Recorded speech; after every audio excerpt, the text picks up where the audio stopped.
Welcome back to Evil's Comics. This is Evil Mike. It's a beautiful morning here in Houston, Texas. It was pretty rainy last night. Lights went out, thunder. It's beautiful weather.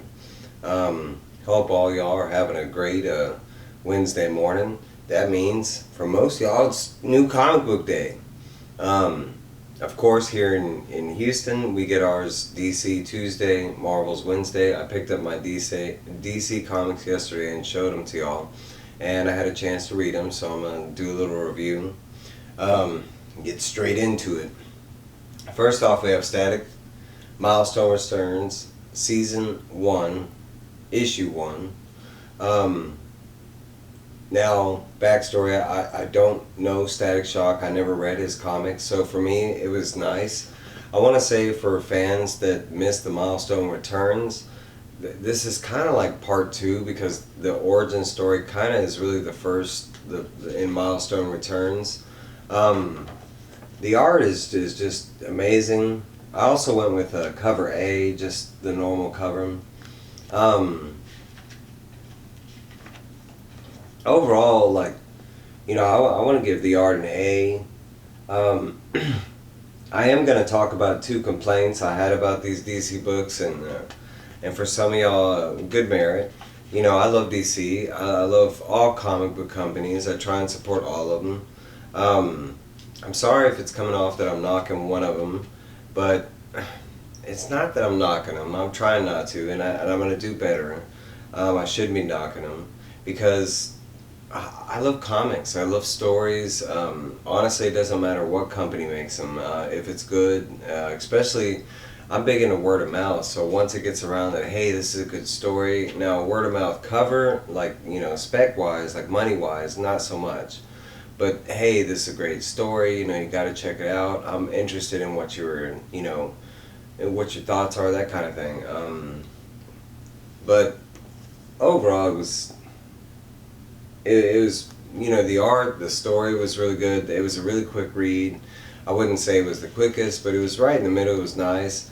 It's basically picking up right after the events of Milestone Returns, and we're following Virgil now with his powers intact. Not fully, he doesn't. At this point, I don't think he's able to control, but it's more along the recollections of, now he's got powers, and he's wondering, about the time before, he calls it the event, when he got his powers at the riot, and he's wondering about the girl that he liked and the high school life that he had before, that kind of thing. It goes more into the backstory of the villain that we saw in Milestone Returns, and they show him right here.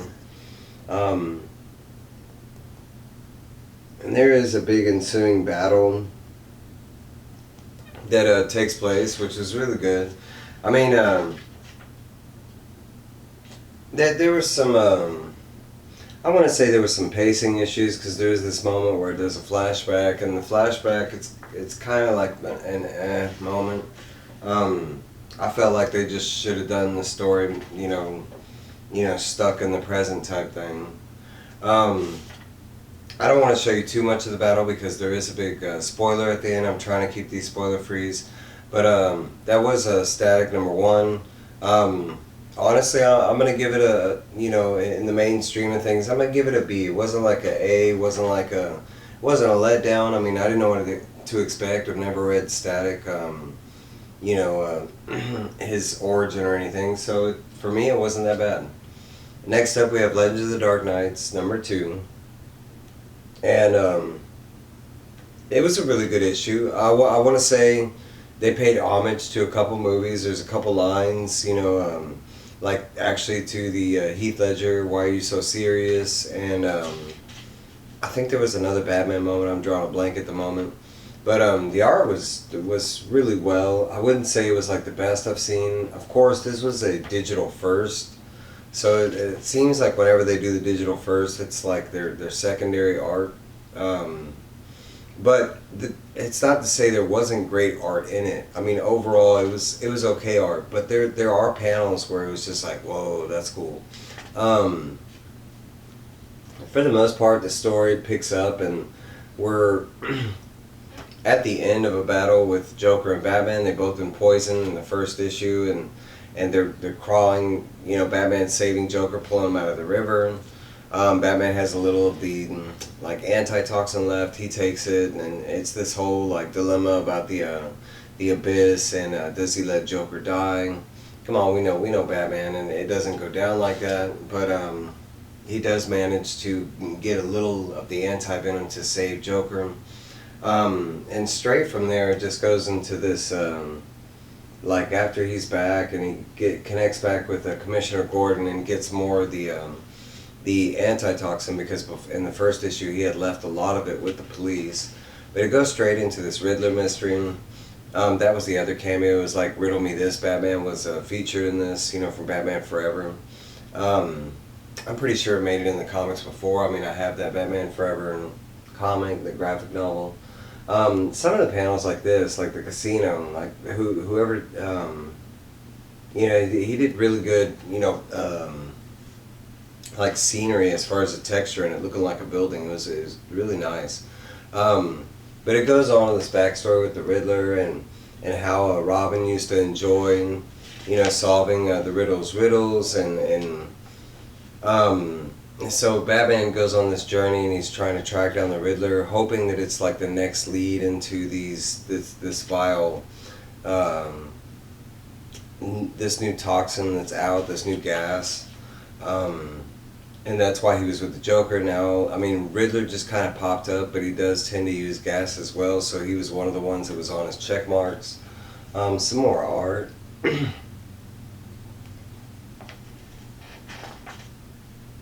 We do get I don't know if it's a first appearance. For me it is. I don't know if, maybe it's, it's a first appearance of her name, but we do get, Quiz is her name, and she's like an apprentice of the Riddler. And the way Batman had mentioned it was like Batman had, had run into Quiz before, but maybe under a different alias, so it might be the first time she's using that alias. Next up we have Supergirl, Woman of Tomorrow #1, the Future State, Infinity Frontier, I'm sorry. But I will say the art was really, really good. I will say the story halfway, I was a little confused at first, but halfway it really, like once a character showed up, I was like, oh, okay, they made a lot more sense, and I'll get to it in a second. I can't say this is the wordiest book out of the 4 that I picked up, which isn't a bad thing. I love to read. But honestly, I want to say the first couple of pages, I was just kind of pushing through it because for one, I was kind of lost. For one, I didn't know who the little girl was. And it turns out her name is Ruthie Marie Knoll. And it's basically the story, and she's telling the story of how her father got killed by this guy named Krim. And he's supposed to be this like degenerate thief, murderous kind of guy. And she's just on this mission to revenge her dad. She ends up grabbing the sword that kills her dad, and she's just on this journey to, track down and eventually eliminate Krim. And along the way, she goes to a bar and she's talking to this one barbarian guy, and I don't even think we ever get a name of the guy. I had to go back and look twice, so if there is, but he's just kind of that barbarian type of, and he's supposed to be a thief, kind of guy as well. But she's thinking, hey, I'll hire one bad guy to, off another, and it doesn't go down that way. He ends up, being a thief and a bad guy, and in the process, that's when we run into Supergirl, and she is here, and this takes place on a different planet, and Supergirl is here to celebrate her 21st birthday, and she's away from, she wants to do it vulnerable, like without her powers and stuff like that. So she's on this planet, and she's just in this bar, and she's getting wasted, she's trying to have a good time, and then all of a sudden the thief and the little girl start having their argument, and Supergirl steps in because the guy's getting rough with the girl, and that's when we get some nice but honestly, this part of the bar is where the story started to make sense, and I was like, okay, and then I ran back and read everything again, and I was like, oh, okay, it makes a lot of sense, because in the beginning this little girl's explaining like, where she comes from, and I was like, this isn't Supergirl's story. I was like, but maybe they, maybe this was a different multiverse Supergirl. I wasn't sure. Eventually, at the end, I can't go too far over him, but Crypto is there, and he's on the journey. For me, there was a heartbreaking moment at the end of this comic. There is a big twist. The villain Krim, he appears near the end, and he does have a little outing with Supergirl. But all that leads to the second issue, and I really don't want to spoil it. It did have a very nice cliffhanger that leads on to the next issue, so I'm looking forward to that. Last but not least, and I will say so far this was my #1 read. Honestly, I wasn't looking forward to it. The previous Nightwing issues, they've been okay, but nothing like super wow or anything. This issue, I want to say it was almost the same thing. At the start of it, it was kind of like, okay, and it's focusing on Melinda Zuko and her being inaugurated as I think mayor. She's stepping in as mayor, and she's meeting all the criminals in the background, like Blockbuster, they're in charge of Bloodhaven. On the other note, we're right smack dab in the middle of Heartless and Nightwing, and right after that cameo in the last issue, and they're fighting. And I can't say I actually do like Heartless. There's a lot of new characters that popped up, and some, most of them have been okay. But this guy, I was actually kind of cool with, because he looks like he has some like energy light that comes from his chest. He has some cool gun. I will say he is cybernetically enhanced. Nightwing kind of, fighting him, he has to adjust to it.